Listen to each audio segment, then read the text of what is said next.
Podcast Kana bersama Pastor Dusia Silaban.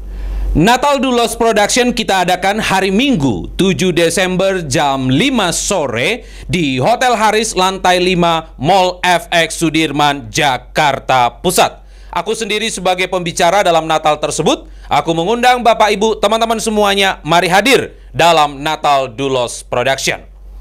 Apa yang Tuhan sudah persatukan tidak boleh diceraikan oleh manusia. Sebab yang dipersatukan oleh Tuhan, mereka bukan lagi dua, tapi satu.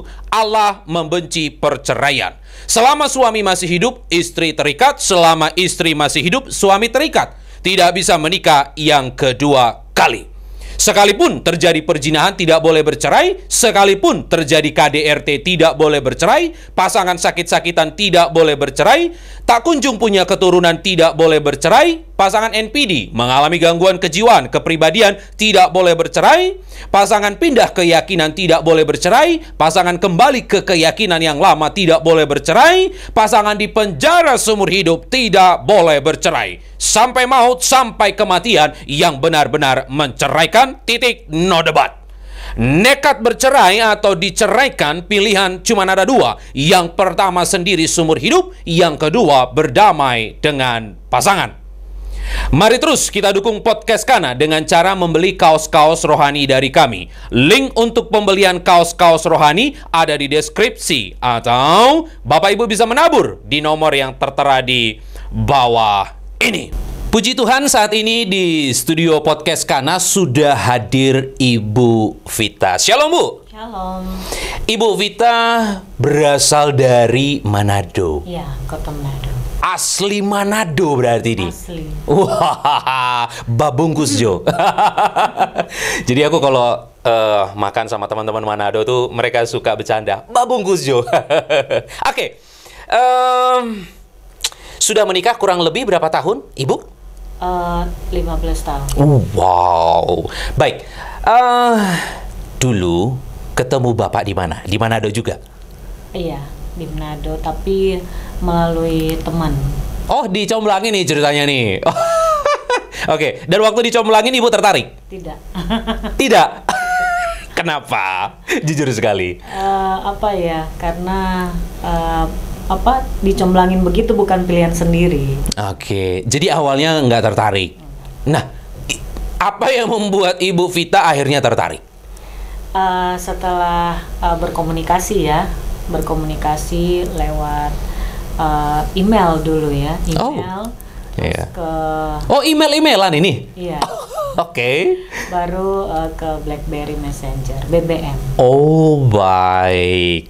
Dan akhirnya jadilah. Iya. Oke, berarti Bapak pada saat itu pantang mundur ya? Iya. Walaupun Ibu nggak suka, dia Kejar terus. Oke, baik. Dan ini berarti mau rencana ke pernikahan berarti pada saat itu pacaran? Iya. Oke. Dan Ibu Vita tadi sempat bercerita dengan aku sebelum mulai podcast. Ibu Vita sudah serumah Iya. dengan Bapak. Iya, benar. Itu gimana ceritanya sudah serumah sebelum pernikahan? Sebenarnya serumah itu juga nggak lama karena dia harus kembali kerja ke luar negeri.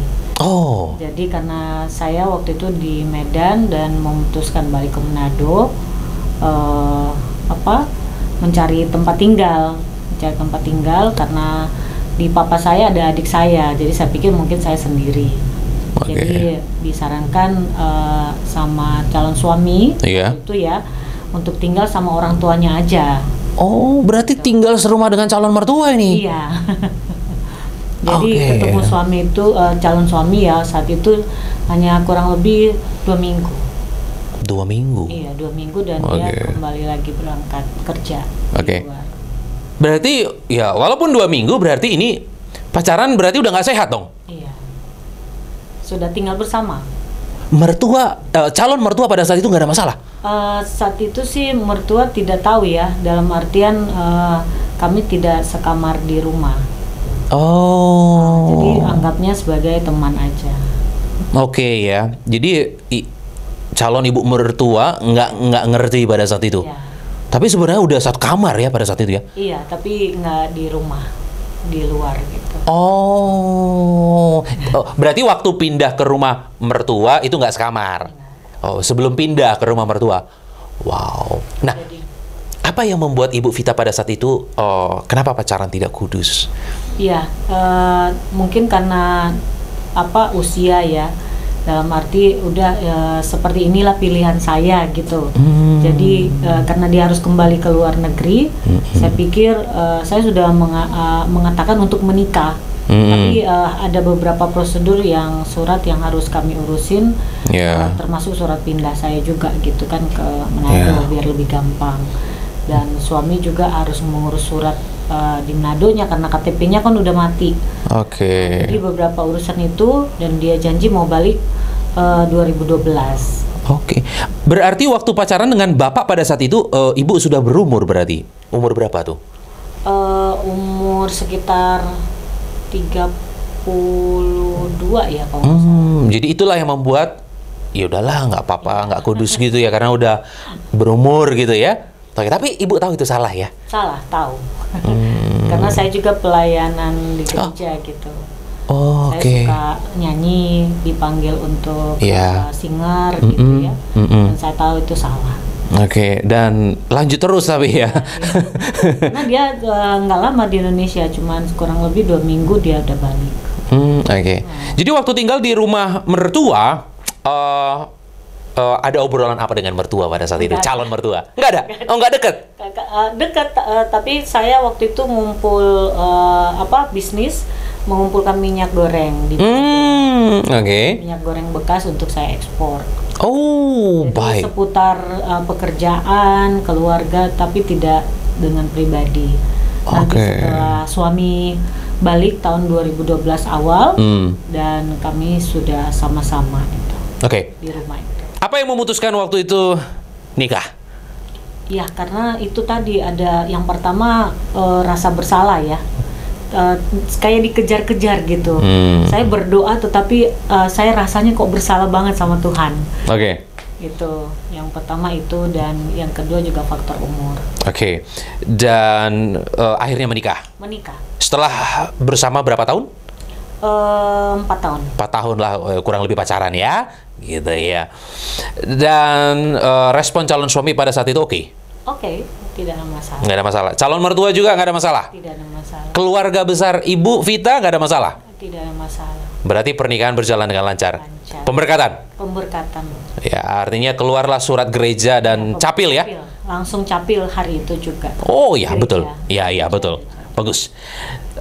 Bagaimana setelah pernikahan? Lega akhirnya? Oh, akhirnya ini sah gitu, resmi ya. Lebih semangat ya, dalam artian bahwa sudah berumah tangga dan kami mau berencana membeli sebuah rumah. Karena di situ nggak enak juga tinggal sama mertua, kan ada saudara ipar gitu.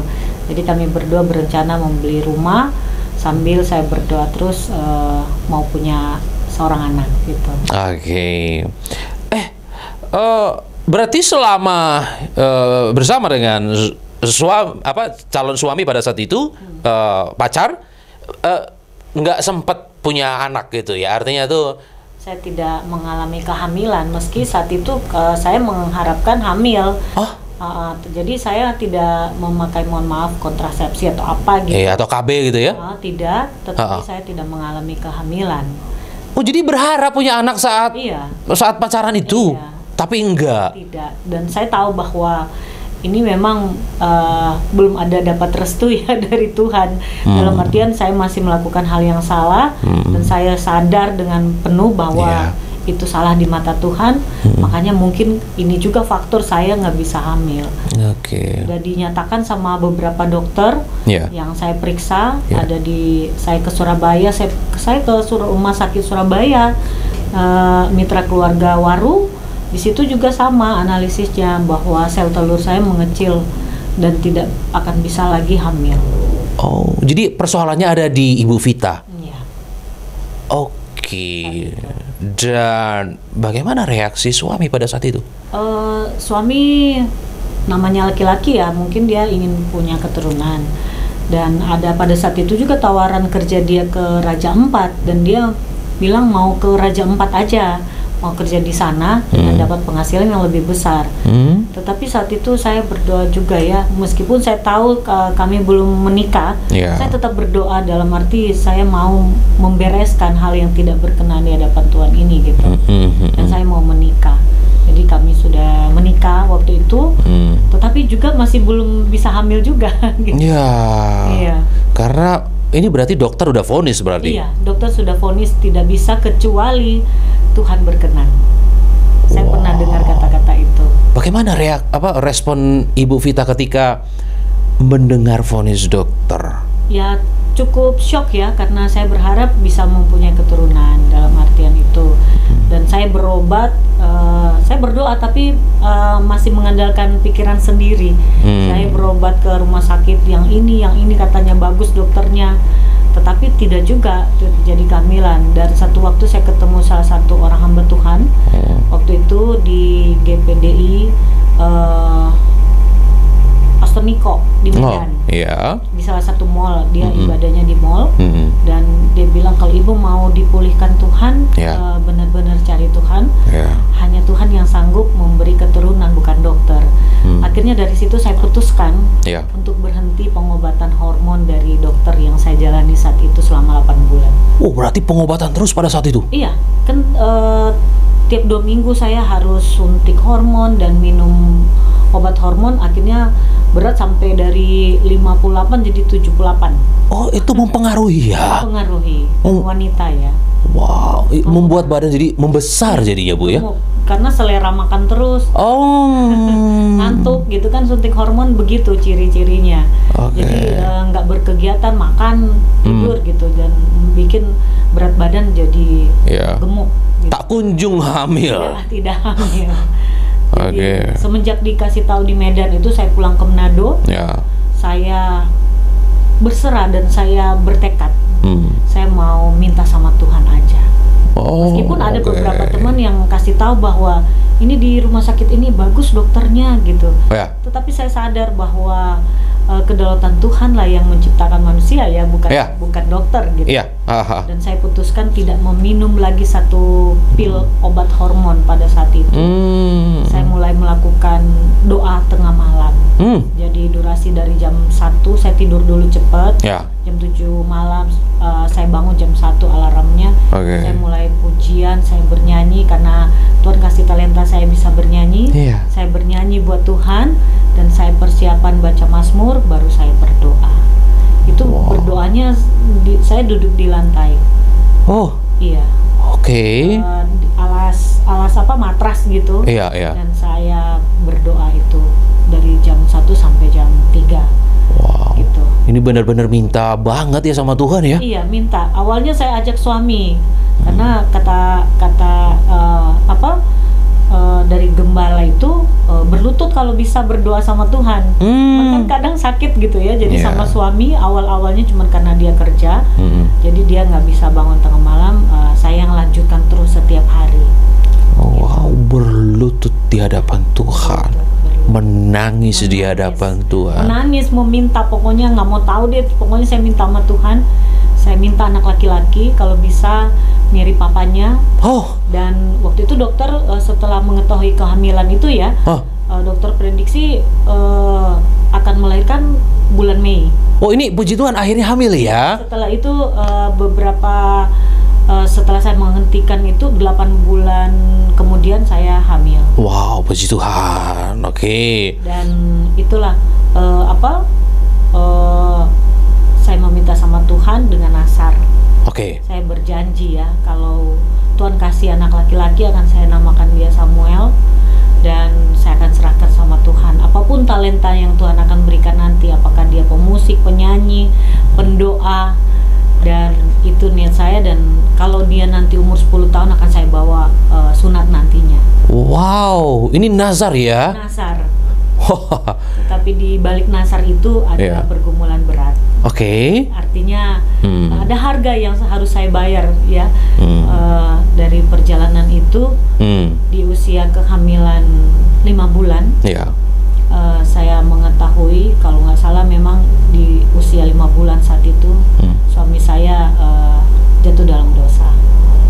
Oh, ini lagi hamil nih. Iya, lagi hamil.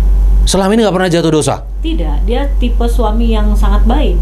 Tidak merokok, tidak minum, berdoa bersama, ke gereja, tidak suka nongkrong. Pokoknya bagi saya suami teladan lah. Gitu. Ini kok bisa nih? Nggak pernah marah ke saya. Kalaupun naik mobil, pintu mobil dia bukain. Wow, kalau ini. makan kursi dia taruh gitu. Wah, ibu dijadikan princess sekali nih. Karena kan dia lama di Eropa ya. Hmm. Jadi, saya merasa dia suami yang baik lah. Jadi saya pikir ini mungkin hanya godaan sesaat gitu, karena nggak mungkin suami saya begitu. Jadi saya apa yang saya dengar dari tetangga, dari teman-teman saya bahwa di luar sana begini gitu, saya nggak mau terima mentah-mentah. Jadi saya datang sama Tuhan, saya doakan, saya berdoa. Saya nggak, memang ada teman-teman yang datang untuk ayo kesini, istilahnya orang Manado bilang, alah kalau dia bisa lu juga bisa gitu. Kalau dia bisa Ngana juga bisa. Jadi Ngana masih muda gitu ya. Tetapi bagi saya bukan soal perkara balas membalas ya, tapi ini pernikahan gitu. Dan saat Tuhan menjawab saya bisa punya keturunan, ya saya pikir nggak apa-apa deh, saya rela. Yang penting anak saya bisa saya lahirkan dengan sehat. Jadi saya nggak mau kehilangan dua orang, saya nggak mau kehilangan suami, saya nggak mau kehilangan anak saya gitu. Jadi apa yang Ibu Vita lakukan pada saat itu karena Ibu Vita nggak mau kehilangan dua-duanya? Awalnya shock ya, apa sih? Iyalah. Tapi saya ambil bagian di pelayanan di gereja kami saat itu, dan awalnya cuma 1 kali pelayanan saya ambil semuanya. 3 kali sesi, gereja subuh, gereja jam 10, gereja jam 6 sore. Ini saya pimpin pujian atau prokantor di situ. Ini merayu Tuhan ini. Ya nggak tahu lah apanya ya. Yang penting saya tidak diam, dalam arti menangisi diri sendiri ya. Kalau saya pelayanan, orang kalau nyanyi kan nanti hatinya bisa gembira loh, meskipun dalam keadaan sedih. Ya, betul. Apalagi menyanyi pujian buat Tuhan. Ya. Itu kalau mau dibilang sukacita itu Tuhan kasih saat saya mendapatkan masalah itu, masalah yang itu. Ya. Dan 6 bulan, hampir 6 bulan setengah itu saya masuk rumah sakit. Oh, kenapa? Karena kandungan lemah? Bukan, anak saya sehat, kuat, tetapi ternyata saya ada infeksi appendix atau orang bilang usus buntu. Tapi waktu itu belum ketahuan. Belum ketahuan ya? Iya. Dan bagaimana saat ketahuan? Saat ketahuan itu sudah melahirkan anak. Sudah lahir. Oh, udah lahir dulu. Jadi waktu itu dari 6 bulan nggak tahu, dokter nggak tahu karena sakitnya luar biasa seperti mau melahirkan. Oh, ini pasca melahirkan lah ini ya. Tapi sakitnya seperti orang mau melahirkan. Kontraksi dan saya nggak bisa jalan. Jadi dibawa ke rumah sakit beberapa kali sama mertua saya. Dan di situ juga saat menghubungi suami nggak bisa dihubungi, handphonenya mati. Makin curiga. Saya sudah tahu. Udah tahu ini. Ya, karena itu tadi saya bilang ada hal-hal yang masih awal dia pulang ke rumah saat off, seperti handphone biasanya dibiarin di meja gitu ya. Sekarang kalau mau tidur aja handphone di dada. Handphone di dada. Atau pinggir telinga. Kalau saya ambil tahu dia. Gitu. Jadi, cuman saya nggak mau langsung percaya begitu aja, nggak tahu karena saking saya percaya dia gitu. Karena setiap saya tanya ada beberapa kecurigaan, kenapa handphone pegang? Ya karena sekarang pekerjaan makin banyak, kasih tanggung jawab. Dan saya juga iya ya, pantesan gajinya naik gitu. Dan saya nggak menaruh curiga apa-apa meski sudah dikasih tahu tetangga gitu. Saya masih percaya aja, udah deh, yang penting dia kerja, dia ada pulang. Tapi pada usia kehamilan makin tua, saya 7 bulan, dia nggak pulang. Alasannya nggak bisa ambil off karena sibuk. Dan usia 8 bulan, saya masuk rumah sakit kembali yang keempat kali kalau nggak salah. Dan di situ detak jantung anak saya sudah 200. Dan dokter mensarankan besok pagi harus sesar. Padahal usia 8 bulan, apalagi orang-orang tua dulu bilang kan belum mateng gitu sempurna ya. Betul. Kemungkinan nanti kepalanya besar, macem-macem yang saya dengar. Tapi saya bilang sama Tuhan, saya nggak mau anak ini lahir. Saya sudah tahu Tuhan kasih jawab doa saya. Anak ini pasti lahir sempurna. Tidak ada prematur atau apa-apa. Dan dokter menyarankan harus bisa besok Bu, kalau nggak pecah pembuluh darah bayinya. Karena dipasang alat sudah 200 detak jantungnya, dan itu tidak normal untuk bayi yang masih di dalam perut. Dan suami ditunggu untuk tanda tangan kan, tapi HP-nya nggak aktif sampai siang. Handphonenya aktif itu udah jam 3 sorean. Jadi tetapi ajaibnya Tuhan, di malam itu seharusnya besok pagi mau sesar, saya berdoa di ruang, udah ditempatkan di ruang bersalin, dan saya berdoa sampai jam 5 pagi. Saya berdoa, saya nangis, saya pokoknya apapun itu saya nyanyi sambil nangis, pokoknya saya nggak bisa tidur. Saya menantikan jawaban Tuhan, dan puji Tuhan tidak jadi di sesar karena detak jantung anak saya. Seharusnya dokter bilang kalau ibu nggak tidur, sudah nangis lagi, sudah sedih, sudah stres, bapak nggak bisa dihubungin, harusnya ini anak ini stres juga. Tapi detak jantungnya turun. Dan normal di 120. Puji Tuhan. Iya, itu subuh-subuh. Jadi suatu miracle juga bagi saya ya. Saat itu saya bilang, Tuhan terima kasih, saya tahu kok Tuhan nggak akan tutup mata. Di saat kritis, di saat itu juga saya perlu pertolongan Tuhan. Saya nggak bisa andalkan suami atau orang tua atau mertua. Ternyata Tuhan yang mampu mengubah sehingga detak jantung anak saya bisa normal kembali di pagi itu. Tetapi dokter juga masih menunggu, harus meskipun sudah normal harus disesar. Dokter ngotot ini ya? Iya, dokter ngotot karena bisa. Dan ibu lebih ngotot lagi. Dibilang saya nanti keracunan kalau detak jantung ada apa namanya infeksi di kandungan dan juga air ketuban. Jadi saya bilang enggak dok, kalaupun udah dari tadi malam saya berdoa, detak jantung anak saya sudah normal, saya tahu Tuhan ada kok sama saya. Meskipun di ruangan itu sangat dingin dan saya cuma sendiri tanpa ditemani siapa-siapa. Gua sudah pulang kayaknya waktu itu. Dan saya nggak ada siapa-siapa yang menemani saya di ruangan itu. Jadi saya tahu bahwa di situ Tuhan ada sama saya. Saya mau dibilang berimajinasi apalah bahasa dunia ya, tapi saya memakai pikiran itu sehingga membuat saya tenang. Saya hadirkan Tuhan di dalam pikiran saya. Jadi ya seperti itu Tuhan bagi saya gitu. Jadi setelah nggak tahu dokter waktu itu ada meeting dengan dokter yang lain. Akhirnya suami datang sudah malam, dan keputusan dokter tidak jadi disesar. Puji Tuhan. Puji Tuhan. Berarti normal ini berarti ya? Nah itu tadi dokter harus suruh sesar, menunggu 9 bulan. Tapi saya sudah berdoa, saya minta sama Tuhan mau kelahiran normal.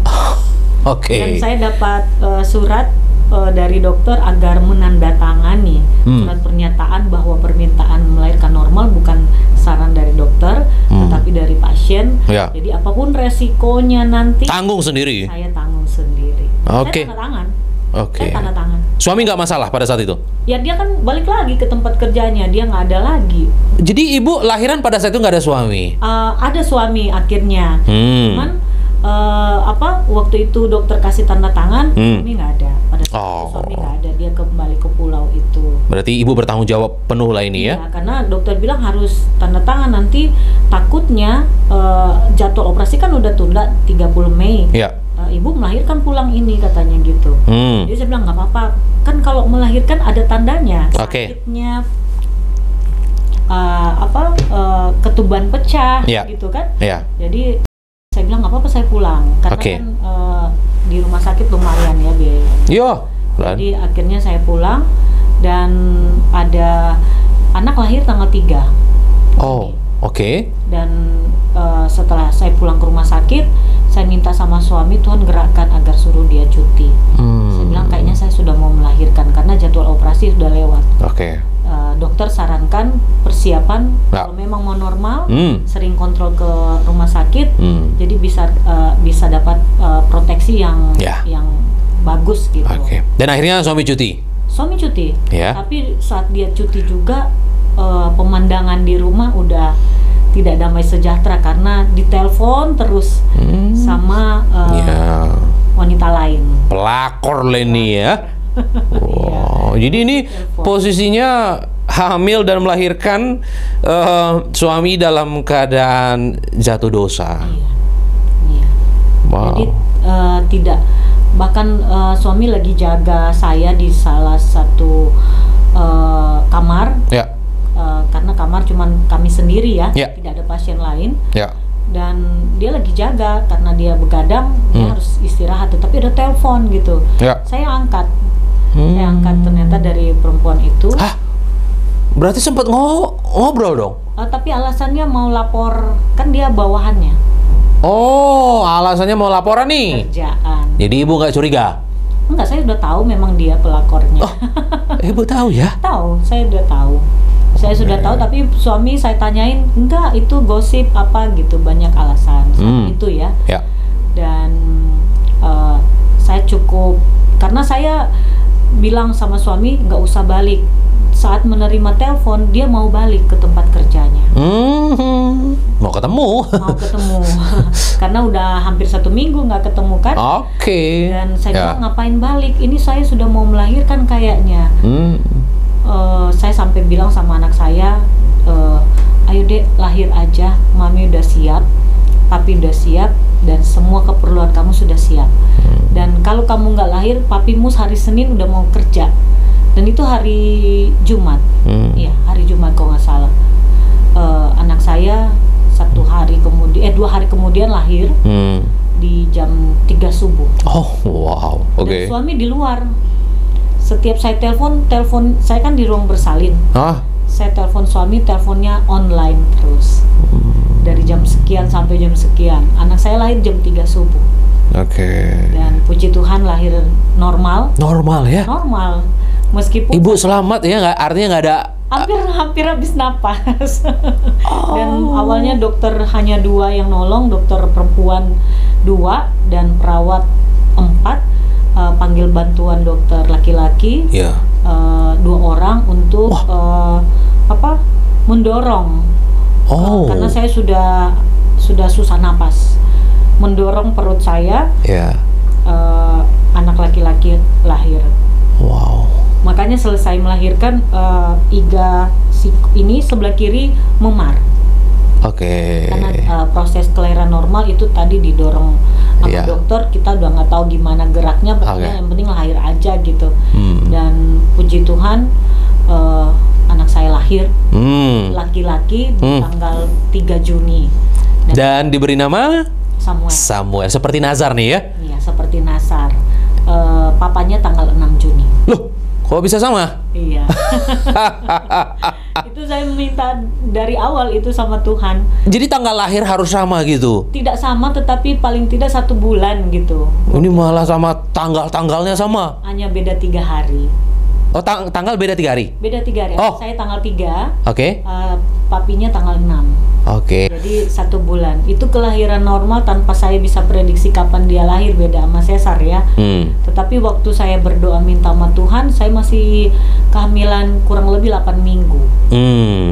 Saya nggak tahu mau lahir itu bulan apa dan tanggal berapa, saya nggak tahu. Oke. Tapi puji Tuhan, Iya. Tuhan kasih semuanya. Ya. Tapi ada ujian Iya. suami saya Oke. di situ. Ya. Dan anak tersebut langsung dipersembahkan kepada Tuhan ya, sesuai dengan Nazar ya? Persembahkan sama Tuhan, dan sesuai Nasar saya namakan dia ada nama depannya Giorgito, Oh, nama oke. tengahnya Samuel, dan memakai marga suami. Saya juga bernasar sama Tuhan di usia 10 tahun. Ya. Tahun ini dia 10 tahun. Oh iya. Kami lagi cari waktu jadwal untuk disunat karena itu nasar saya. Wow. Nasar saya. Dan saya sudah ceritakan itu semenjak dia umur 2 tahun bahwa Iya. suatu hari kamu umur 10 tahun Iya. akan Iya. dibawa untuk sunat. Iya. Dan saya ceritakan bagaimana prosesnya agar dia mengetahui siapa penciptanya, siapa yang proses maminya waktu itu dengan Iya. dengan cerita bahwa kami Ya. meminta seorang anak laki-laki di dalam keluarga kami. Ya, dan Tuhan berikan. Tuhan berikan. Wow. Saat ini dia sehat Ya. dan bahkan dia sudah bisa mendoakan orang. Oh. Ya, di tempat di mana, di rumah juga dia berdoa. Saat saya sakit juga dia berdoa. Bahkan sampai dia seperti kalau orang dewasa menengking. Oh. Ya, dia ambil Alkitab dan dia lari ke arah saya saat masa saya sakit. Dan dia berdoa, Tuhan tolong lemparkan batu ini ke laut yang paling dalam, sembuhkan mami saya. Dan saya nggak pernah mengajarkan kata-kata itu kepada dia. Dan dia mendapat itu, Tuhan bawa itu. Wow, keren sekali Samuel. Diurapi oleh Tuhan. Iya. Tadi mau rencana mau bawa ya? Aduh. Tapi dia masih ada sekolah dan mau persiapan kemah besok. Oke, baik. One day Samuel ke studio podcast Kana. Iya. Baik. Dan bagaimana sikap suami pada saat itu? Terus dan Wah. melahirkan, saya bilang sama suami tambah aja cutinya agar bisa proses dengan kelahiran kan, bisa menemani kami di rumah gitu. Tapi dia ngotot nggak bisa, alasannya udah kena marah sama bosnya. Harus dia yang turun tangan di tempat tujuannya, di tempat kerjanya gitu ya. Dan saya pikir ya sudahlah, kita juga butuh uang saat itu. Saya tidak melakukan pekerjaan saya karena fokus dengan kehamilan. Dokter bilang ibu mau bisnis tapi nggak punya anak, gimana? Jadi saya hentikan pekerjaan saya punya bisnis kecil-kecilan waktu itu. Saya total tidak bekerja dan jadi ibu rumah tangga.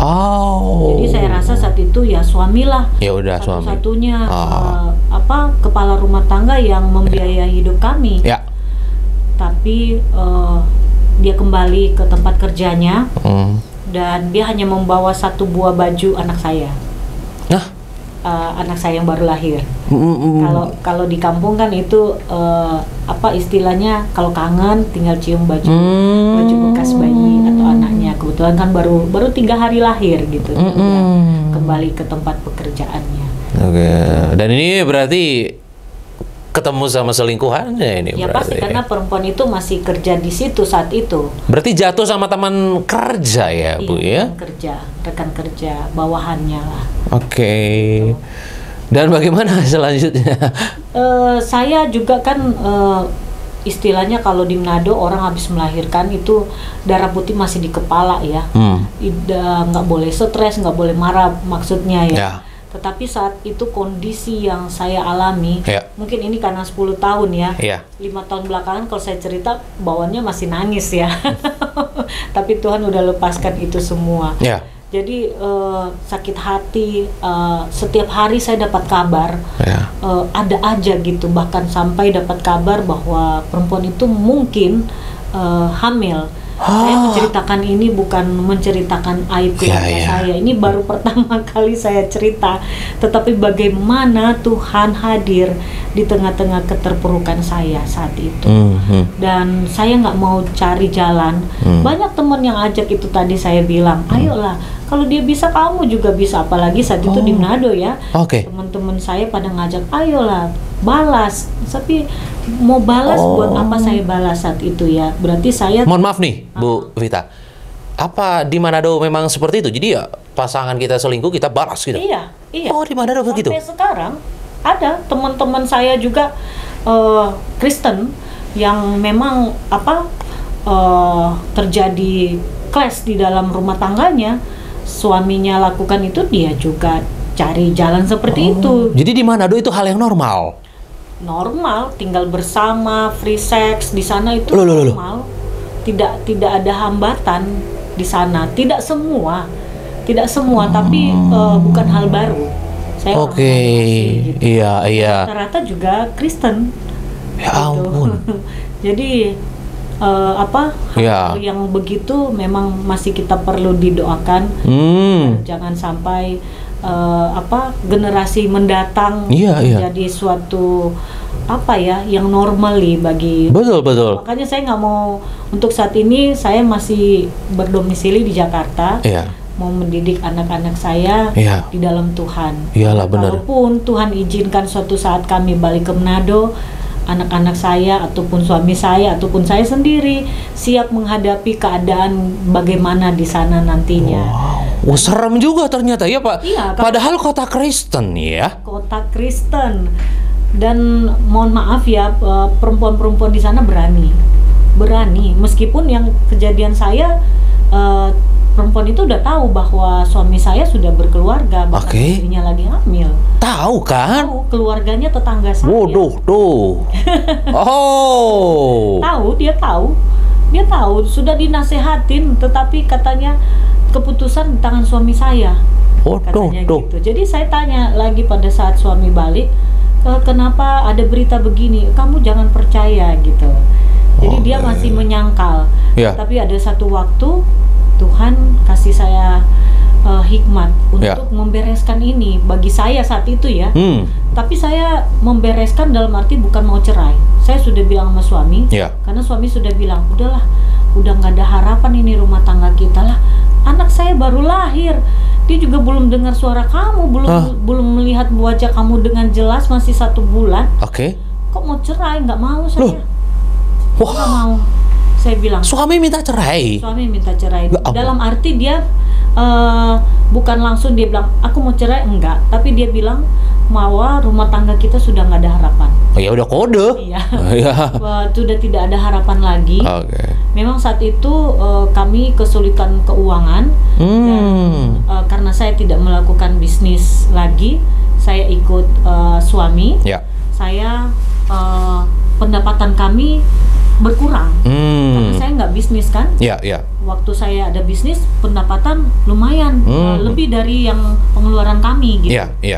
Jadi karena saat itu ada hal-hal yang harus kami lakukan, termasuk juga membiayai modal. Saya ada terlibat hutang kepada om saya. Jadi suami pernah hidup di luar negeri, dia merasa bahwa itu kelalaian saya, padahal saya lakukan itu untuk rumah tangga kami. Faktor ekonomi, untuk agar ekonomi kami bisa berkembang, jangan stuck di gaji gitu. Jadi akhirnya alasannya itu bahwa bisnis kamu sudah nggak jalan. Tapi saya bilang saat bisnis saya jalan, kan kamu juga menerima masa-masa ada keuntungan, bisa ke luar negeri, bisa kemana-mana gitu kan dari keuntungan situ. Jadi namanya rumah tangga up and down, susah senang, udah janji. Masa saat susah begini saya ditinggal sendiri, anak baru lahir. Aduh. Anaknya belum lihat muka bapaknya. Bener. Jalan juga belum. belum dan itu memang harga diri saya sebagai istri dipertaruhkan ya. Kalau mau dibilang ego istri, aduh udah rata deh sama tanah harga diri saya. Tapi saya berdoa dan saya meraung sama Tuhan, saya bilang saya nggak mau cerai. Kembalikan suami saya Tuhan. Saya sampai sebut namanya. Namanya saya sebut dengan lengkap. Nama perempuan itu saya sebut agar Tuhan pisahkan roh mereka. Jadi saya nggak mau perang fisik, mau maki kalau di Manado, jangankan maki-maki, dicari itu perempuan dihajar. Hal seperti ini udah biasa? Iya, di sana begitu. Kalau ketahuan aja suaminya selingkuh, itu selingkuhannya dicari, dihajar di tempat. Tapi saya nggak mau lakukan itu. Jadi saya lebih memilih untuk perang roh. Tapi kenapa di sana pelakor nggak habis-habis ya? Padahal artinya tuh kalau ketahuan tuh istri sah datang hajar gitu ya? Iya, itulah. Tapi nggak habis-habis ya? Nggak habis-habis. Karena memang apa ya? Udah menjadi budaya atau hal biasa seperti itu? Yang pertama kalau saya lihat apa ya? Orang mau menghalalkan segala cara untuk ambil uang, untuk dapat uang. Kalau jadi mohon maaf ya, selingkuhan itu kan dia terima-terima bersih gitu, dia nggak mikir bayar token, bayar kredit rumah atau apa gitu ya. Dikasih. Nah itu salah satu ya. Dan mohon maaf juga di Manado kan rata-rata orang suka bergaya ya, perempuan-perempuannya. Jadi mereka nggak memikirkan bagaimana menghasilkan uang dengan halal atau yang berkenan sama Tuhan. Ujung-ujungnya udah jadi selingkuhan, tinggal minta duit. Dalam tanda kutip bisa matre gitu loh. Nah, kalau kita di sini bilang matre. Apalagi tampang punya gitu ya. Apalagi kalau di sini kan Indonesia dibilang kalau cewek Manado itu Iya. ya nggak jelek-jelek amat lah. Iya, memang ya Indonesia mengakui cewek-cewek Manado tuh cantik-cantik, Iya, saya pernah dengar putih-putih di gitu podcast ya. Itu ya. Mm-mm. Ada dikasih tahu cewek-cewek Manado gitu ya. Iya. Cantik-cantik, tetapi kalau cantik berkenan di hadapan Tuhan tidak masalah, asal jangan jadi selingkuhan, Ya. istri piaraan, Ya. atau itulah pelakor begitu ya. Ya. Dan itu merusak rumah tangga Kristen gitu. Tetapi kembalinya kepada istri sahnya, apakah kita mau mengalah dengan hal itu ya? Ya. Saat itu saya memang benar-benar hancur. Saya benar-benar hancur. Seharusnya habis melahirkan biasanya ibu-ibu gemuk. Saya turun jadi 50 kilo. Karena stres. Saya menyusui, bahkan suatu ketika saya memikirkan suami saya, bayi kan suka bangun malam. Iya. Saya menyusui bayi saya kaget. Ada anak bayi udah nangis dan saat itu sudah 4:30 pagi. Jadi saya nggak tahu lagi dia nangis dari jam berapa. Aduh. Itu ada saya mengalami hal itu. Oke. Saat itu saya aja mau suruh, kalau dia pulang saya suruh baca Alkitab, dia nggak mau. Tapi Tuhan kasih lagi saya hikmat saat suami saya tidur. Ya. Saya berkati dia. Dari Tumpang kepala, tangan saya gitu. tumpang tangan. Dia kan nggak bisa bangun tengah malam buat doa. Saya bangun dan saya tumpang tangan. Dari kepala sampai kaki saya katakan saya mengampuni dia. Saya bilang saat itu, Tuhan saya ngampuni, Tuhan ampuni suami saya. Saya mengampuni dia sebagaimana Tuhan mengampuni kami berdua. Dan saya nggak mau cerai, jangan pisahkan kami. Hanya Tuhan yang sanggup pisahkan kami. Saya nggak mau. Saya mohon Tuhan kasih petunjuk agar saya tetap bertahan dengan suami saya ini dan kasih masa depan yang cerah rumah tangga kami.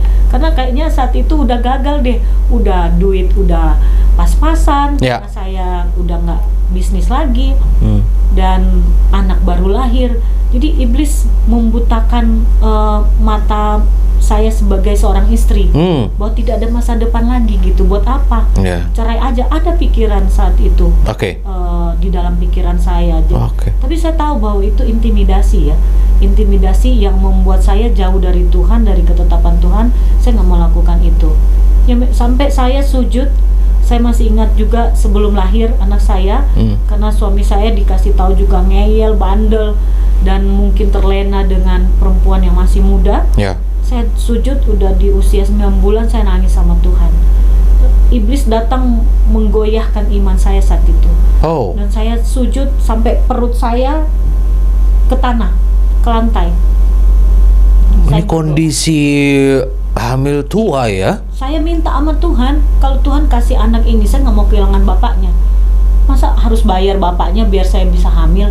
Kalaupun ujian ini sangat besar, saya tahu saya mampu, karena Tuhan kuatkan saya. Ya kalau mau dihitung air mata nggak ada harganya. Dan setiap orang udah heboh, orang kan paling takut kalau ada aib gitu ya. Namanya kami di kampung, udah heboh lah. Tapi saya nggak mau posting di Facebook saya bahwa suami saya begini-begini. Saya posting selama itu dengan kata-kata firman. Boleh dicek nanti Facebook saya. Wow. Harusnya kan curhat gitu ya. Biasanya kan orang menggunakan itu untuk curhat. Aduh suamiku, aduh suamiku. Saya lihat teman-teman saya, bahkan saya kasih tahu apa yang saya alami dulu, agar mereka juga bisa menang dalam hal ini ya. Segala perkara dapat kutanggung di dalam Dia. Di dalam Yesus yang memberi kemenangan. Jadi patokan atau tolak ukur hidup ini bukan sama uang atau orang lain atau jabatan atau ya ujung-ujungnya uang ya. Manusia bangga sama kekayaan, keuangan. Tetapi kalau bisa hilang kasih karunia Tuhan buat apa? Dan akhirnya saya putuskan, Tuhan tolong ampuni suami saya. Saya akan ampuni dia, apapun dia nanti pulang bentuknya gimana. Entah dia udah menghamili selingkuhan itu. Tidak masalah, saya sudah bilang sama Tuhan kok. Dan saya nggak mau curhat ke orang-orang. mungkin saat itu saya curhatnya sama mertua, tapi terbatas ya kata-katanya ya. Yeah. Nggak se-free saya bicara sama Tuhan. Ada, kalau meskipun anaknya yang bikin masalah, tapi kalau sama mertua kan kita ngomongnya tidak bisa seenak aja.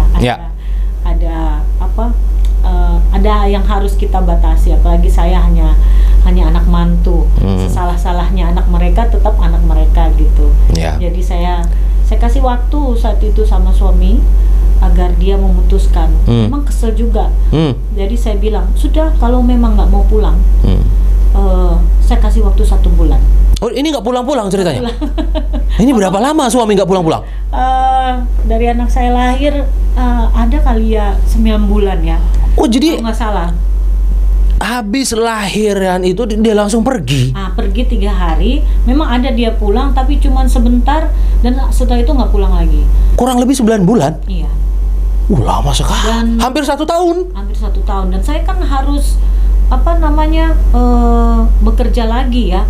Saya harus punya penghasilan sendiri karena saya takutnya saat itu dia tinggalkan saya nggak punya penghasilan karena saya berhenti.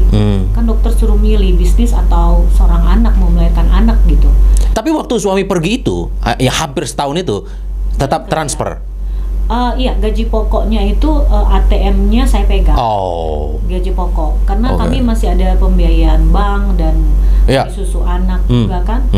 Dan saat itu setelah saya tahu dia masih punya hubungan itu, sampai saya datang ke bosnya, karena bosnya perempuan, saya memohon agar suami saya dipecat aja. Wow.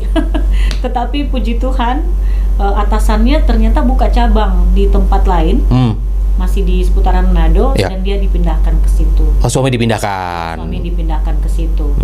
Meskipun dipindahkan, perempuan itu off, dia pergi lagi cari ke sana. Loh, ke tempat suami saya kerja. Jadi saya kasih waktu sama suami, pilih aja deh. Dia atau aku gitu ya? Dia atau saya. Dan saya akan tinggalkan Manado tanpa ada perceraian. Saya sudah bilang. Iya, karena nggak bisa bercerai. Iya. Nggak bisa bercerai dalam pernikahan Kristen. Iya, saya pikir kalau saya nggak bercerai, dia kan nggak bisa kawin lagi. Nggak bisa. Saya pikirnya kecuali dia berani ngelawan Tuhan ya. Itu beda cerita. Karena banyak orang Kristen ngelawan Tuhan. Waktu itu saya pikirnya, pokoknya saya nggak enak aja. Kamu udah saya topang selama ini, terus yang dapat perempuan itu kan? Enggak. Saya perjuangkan kamu sama Tuhan, apapun kondisinya. Dan saya bilang sama dia, pulang aja, lihat ini anak. Dan dia responnya kurang. Jadi saya cari akal, saya kirim foto-foto bayi yang lagi mandi, lagi ketawa. Itu masih lewat inbox Facebook. Itu saya kirim. Saya nggak kirim foto saya lagi, cuman kirim anaknya. Dan saya berdoa. Itu yang saya lakukan waktu masa-masa seperti itu. Dan dia nggak kembali untuk mencari hati ke saya atau meminta maaf, enggak. Dan waktu saya kasih 1 bulan waktu, saya udah bilang kalau dalam 1 bulan kamu tidak kembali, ya sudah, saya akan keluar dari Manado, tapi kamu nggak akan lihat lagi anak ini gitu. Ngancem nih ya? Iya. Tapi juga nggak balik lagi, nggak pulang lagi. Berarti waktu nggak pulang-pulang itu berarti udah satu rumah dengan selingkuhan? Saya tidak tahu, dan waktu itu saya nggak mau tahu. Nanti saya sakit gitu ya. Karena setiap orang yang ada datang ke rumah mau lapor, saya sudah bilang nggak usah lapor deh. Saya nggak mau dengar. Lebih bagus saya nggak tahu daripada saya tahu. Soalnya saya lagi ngurus bayi. Buat apa saya tahu? Menyakitkan diri saya. Dan karena udah mau 2 minggu, dia tidak ada kabar, tidak respon gitu. Saya menghubungi mertua saya. Lapor nih? Iya, memang saya sudah lapor, tetapi kan itu tadi saya bilang kan anak mereka. Dan saya kasih 1 statement bahwa kalau ibu nggak bantu saya akan berangkat. Rumah yang ada di sini masih atas nama saya beli dari sebelum saya menikah. Jadi akan saya jual, dan saya akan bawa anak ini, karena itu kan cucu laki-laki ya. Sama kayak orang Batak juga, kalau marga. Saya tidak akan kembali ke Manado lagi, saya bilang gitu. Jadi mungkin saat itu mertua berdua itu sedih juga ya. Anak cucunya lucu-lucunya mau dibawa kabur istilahnya. Kapan lagi gitu. Dan saya bilang syaratnya suruh suami saya pulang. Saya mau putuskan keputusannya bagaimana finalnya. Kalau dia mau pilih perempuan itu ya silahkan, tapi saya akan keluar dan saya nggak akan bercerai. Dan mertua menghubunginya. Oke. Dan dia datang. Oh. Dia datang dengan berbagai alasan, Oke. sibuk pekerjaan gitu. Sibuk tapi hampir 1 tahun nggak pulang-pulang. Mengacuhkan kami gitu. Jadi dengan alasan itulah dipakai untuk menutupi. Padahal banyak yang saya dengar, tapi saya nggak mau kasih tahu mertua saya. Membuka aib rumah tangga saya juga kan. Dan saat itu mertua bilang, ya udah kalau begitu harus off. Kalau off harus pulang karena ada istri dan ada anak yang baru lahir. Dan mertua minta nomor telepon perempuan tersebut dan ditelepon sama mertua perempuan. Oh, oke. Maki-maki nih? Iya, dimaki-maki. Wah, mantap. Saya nggak bisa kalau kayak gitu memaki orang ya. Oke. Mertua saya yang telepon agak galakan gitu. Sampai dibilang kalau kamu tidak berubah, saya akan ke tempat kamu, biar telinga kamu saya potong pakai gunting. Oke. Aja dengannya serem. Iya. Jadi ya gitu. Dan setelah suami sudah mulai normal, beda ya. Ada kehampaan, ada kurang sukacita. Ada damai sejahtera. Kalau mau dibilang cinta, aduh jijik deh. Tapi yang penting dia pulang lah. Bagi saya saat itu ya. Iya, yang penting pulang. Pulang aja. Maksud saya, yang saya pikir, yang penting anak saya nggak hilang bapaknya. Saya setiap hari berdoa, nangis, karena pada saat suami di rumah, saya telepon perempuan itu dan saya tanya sebagaimana jauh. Dari kebenaran yang dikatakan saat itu kepada saya itu sangat membuat saya terpukul.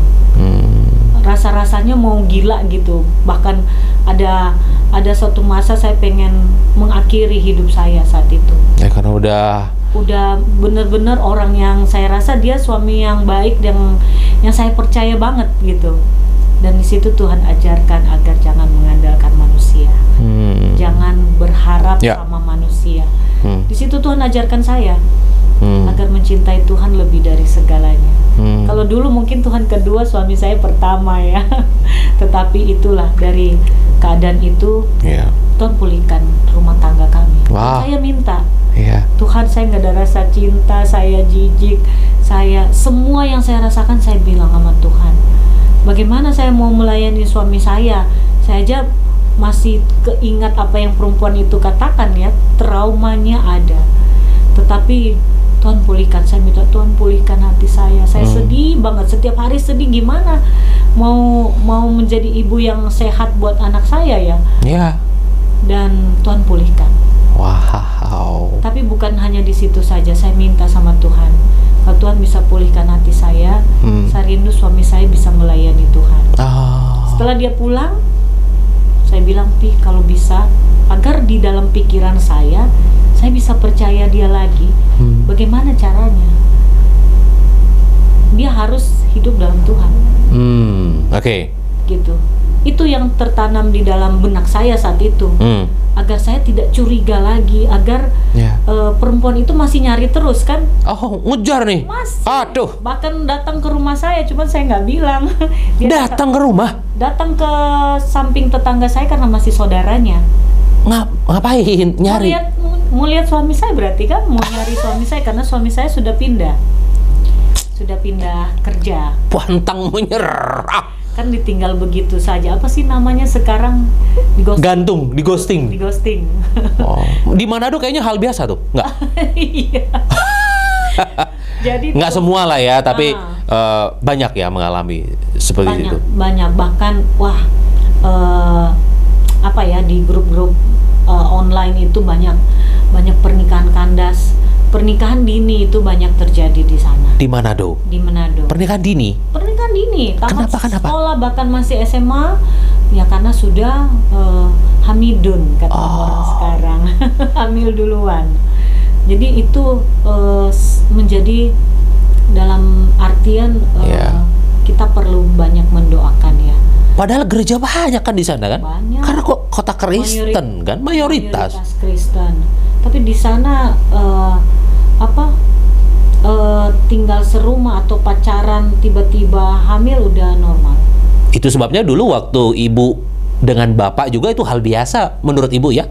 Selain karena umur, udah hal biasa. Bisa menghasilkan uang sendiri, kan?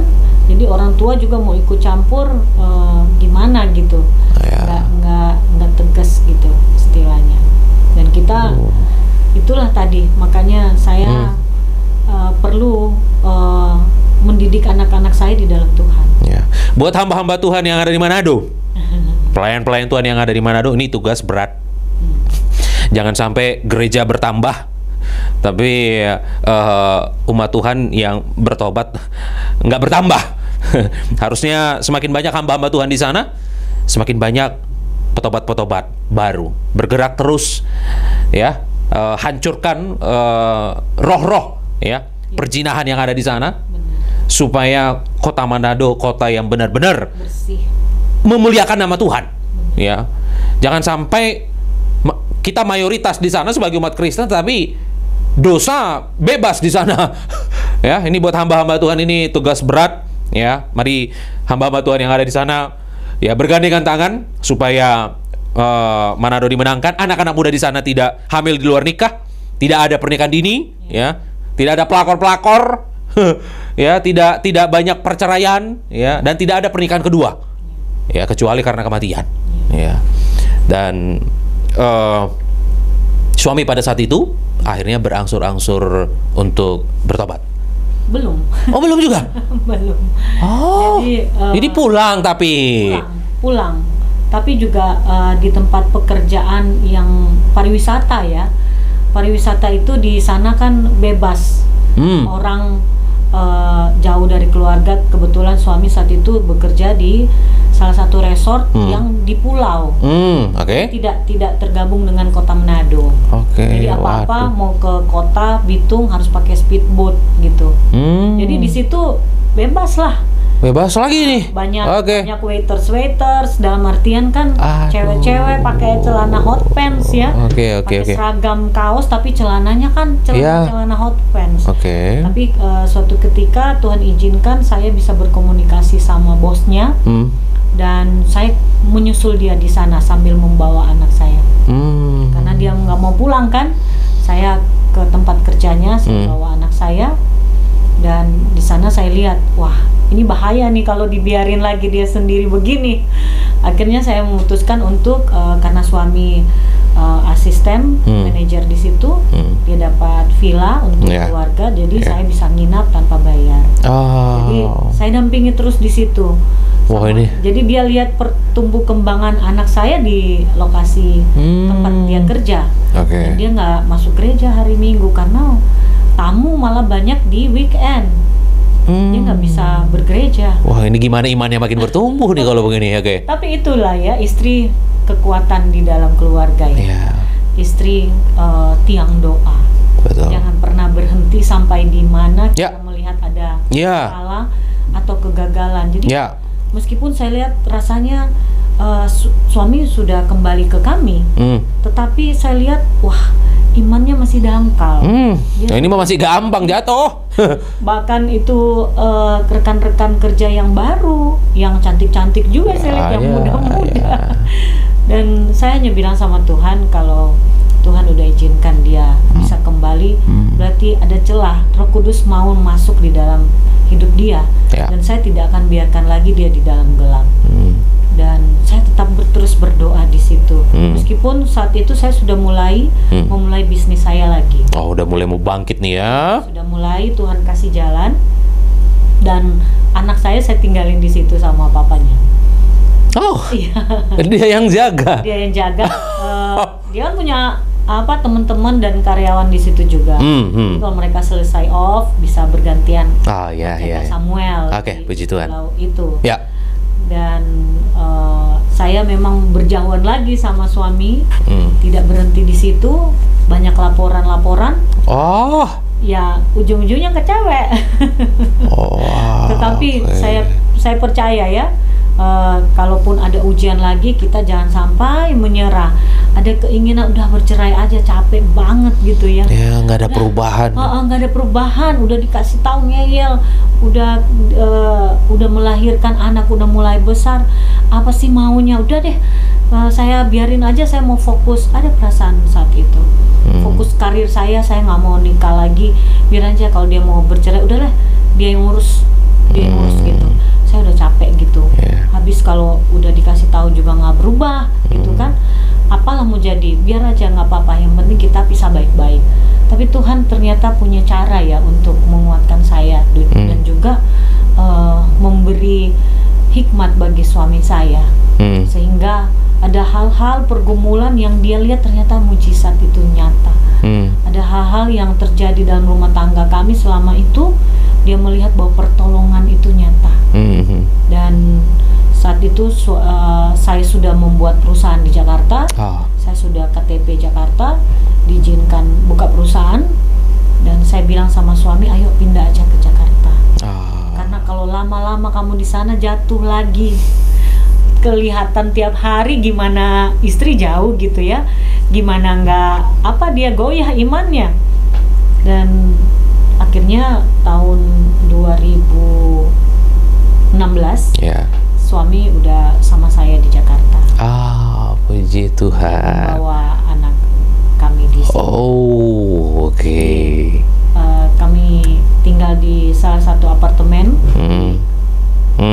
Jakarta Utara, dan Tuhan bawa kami menempati rumah di Jakarta Garden City. Iya. Wow, berarti ini udah jauh dari cewek-cewek lah ini ya. Iya.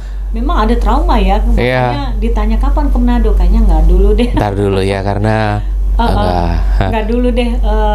Kalau mau pulang kampung, kita paling seminggu 2 minggu, atau pernah waktu COVID selama beberapa bulan ada di sana suami.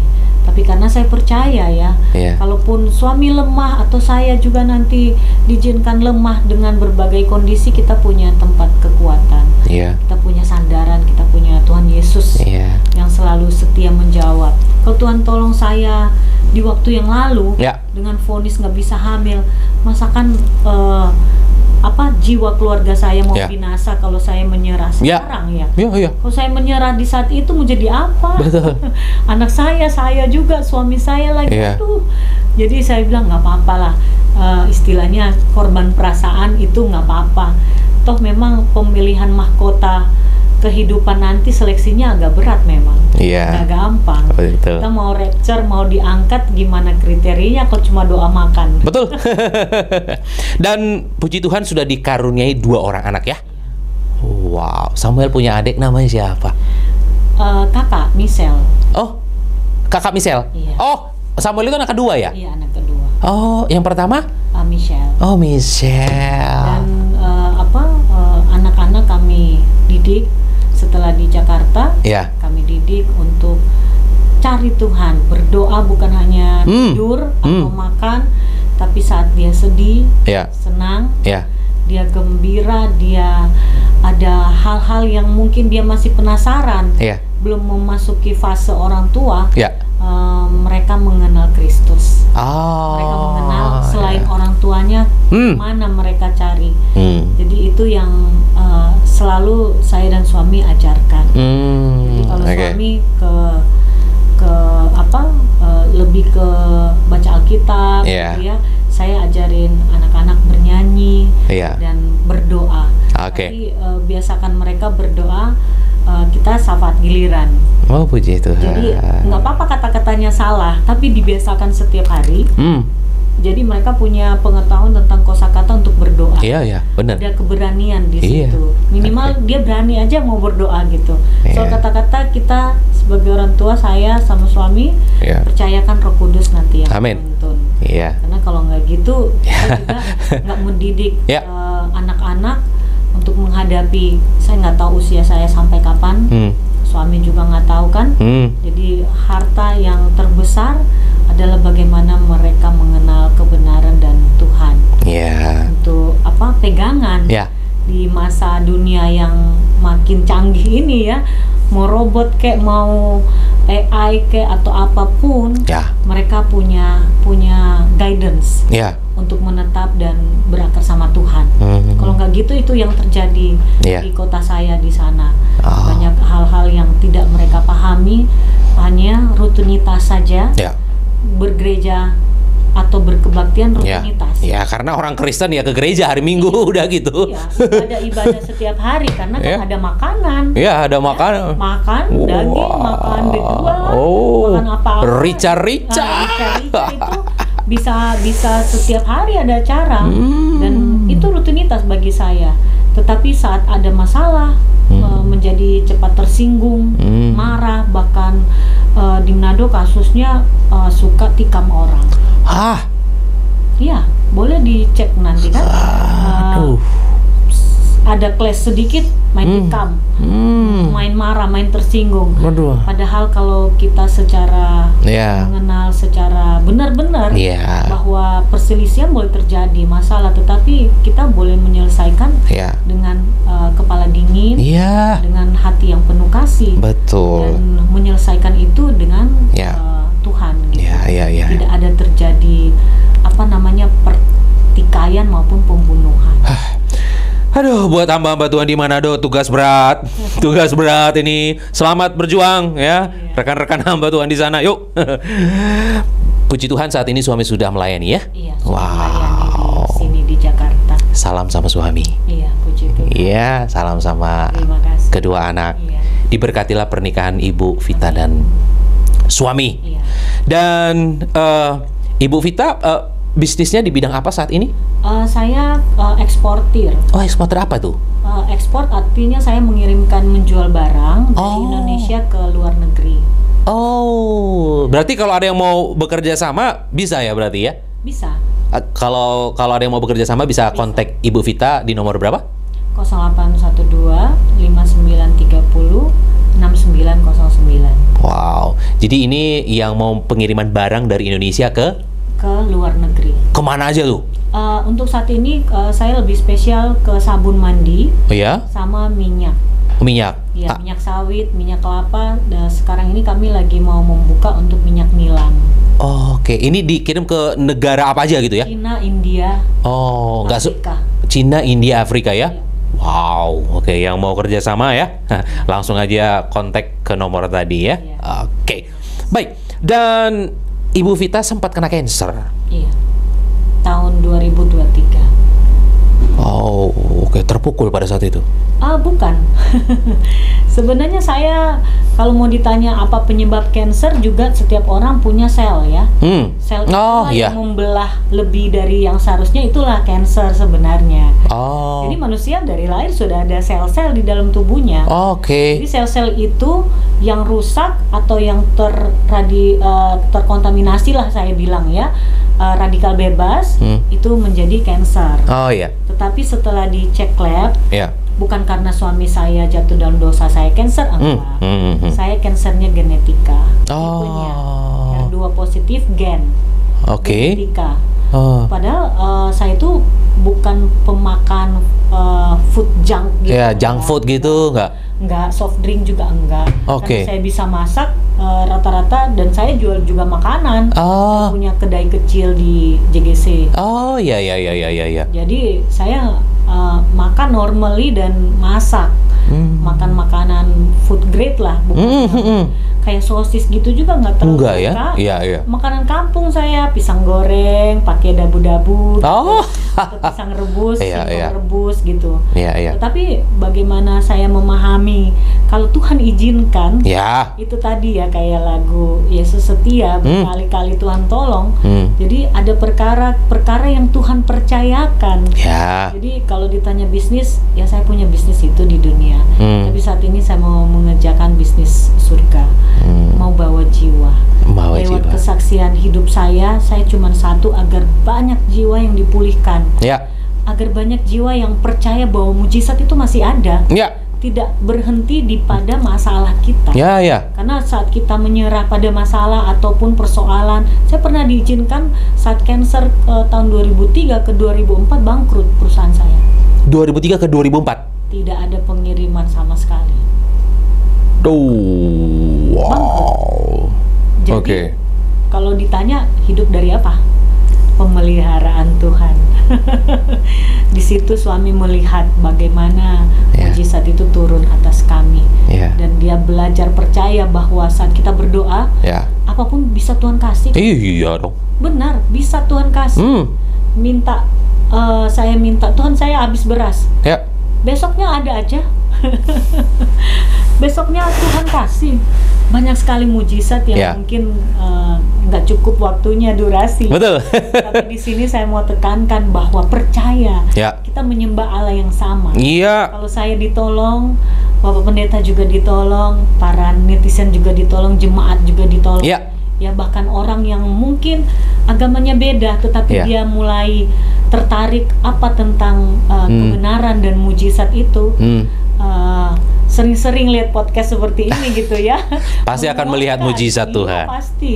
Karena lewat saluran seperti ini ya, podcast seperti ini menguatkan banyak jiwa. Iya. Bukan perkara subscribernya banyak jutaan ya, tetapi Tuhan pakai. Salah satunya saya juga Iya. saat saya sakit kanker dan hampir mati saat itu, rasanya udah kritis banget karena udah ngap-ngap, nafasnya pakai oksigen.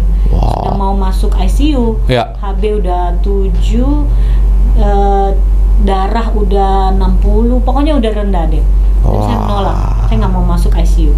Saya sudah pesan sama suami, apapun yang terjadi jangan bawa ke ICU.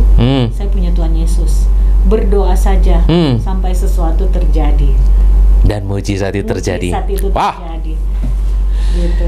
kesaksian yang sangat luar biasa dari Ibu Vita. Terima kasih. Khususnya buat para ibu-ibu, ya. Terus doakan suamimu. Ya. Berfungsi sebagai seorang istri, penolong, tiang doa. Ya, jangan lemah ketika suami selingkuh, berzina, ya. Dengar dari orang-orang, suami udah kacau. Doa, berlutut, teriak sama Tuhan. Benar. Ya. Jangan hanya nangis-nangis dan menyimpan kepahitan, kekecewaan, pengen cerai. Nggak bisa cerai dalam pernikahan Kristen. Ya, nggak ada cerai-cerai dalam pernikahan Kristen. Apa yang Tuhan sudah persatukan tidak boleh diceraikan oleh manusia. Titik, nggak pakai debat. Jadi, perjuangkan pernikahanmu, jangan sampai pelakor yang menang. Ya, benar. Ibu Vita menang, ya. Aku percaya ibu-ibu yang di luar sana yang sedang mengalami perselingkuhan, ya, perzinahan, pasti juga menang, ya. Suamimu pasti ditangkap oleh Tuhan Yesus. Terima kasih Ibu Vita sudah mampir ke podcast Kana, kesaksian yang sangat luar biasa. Tuhan berkati.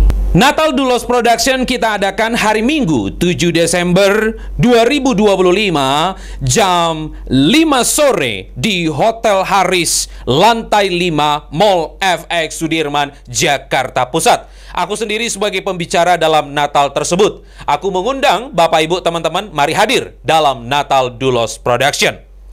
Bagi Bapak Ibu teman-teman yang rindu bersaksi seperti Ibu Vita, Bapak Ibu bisa hubungi kami lewat DM Instagram Dulos Production atau TikTok Dulos Production atau Facebook Dulos Production. Kesaksian hanya seputar pernikahan dan tinggal di wilayah Jabodetabek. Apa yang Tuhan sudah persatukan tidak boleh diceraikan oleh manusia. Sebab yang dipersatukan oleh Tuhan mereka bukan lagi dua tapi satu. Allah membenci perceraian. Selama suami masih hidup, istri terikat. Selama istri masih hidup, suami terikat. Tidak bisa menikah yang kedua kali. Sekalipun terjadi perzinahan tidak boleh bercerai, sekalipun terjadi KDRT tidak boleh bercerai, pasangan sakit-sakitan tidak boleh bercerai, tak kunjung punya keturunan tidak boleh bercerai, pasangan NPD mengalami gangguan kejiwaan atau kepribadian tidak boleh bercerai, pasangan pindah keyakinan tidak boleh bercerai, pasangan kembali ke keyakinan yang lama tidak boleh bercerai, pasangan di penjara seumur hidup tidak boleh bercerai. Sampai maut, sampai kematian yang benar-benar menceraikan. Titik, no debat. Nekat bercerai atau diceraikan, pilihan cuma ada dua. Yang pertama sendiri seumur hidup, yang kedua berdamai dengan pasangan. Mari terus kita dukung podcast Kana dengan cara membeli kaos-kaos rohani dari kami. Link untuk pembelian kaos-kaos rohani ada di deskripsi, atau Bapak Ibu bisa menabur di nomor yang tertera di bawah ini. Sampai jumpa lagi di podcast Kana berikutnya. Say no to divorce.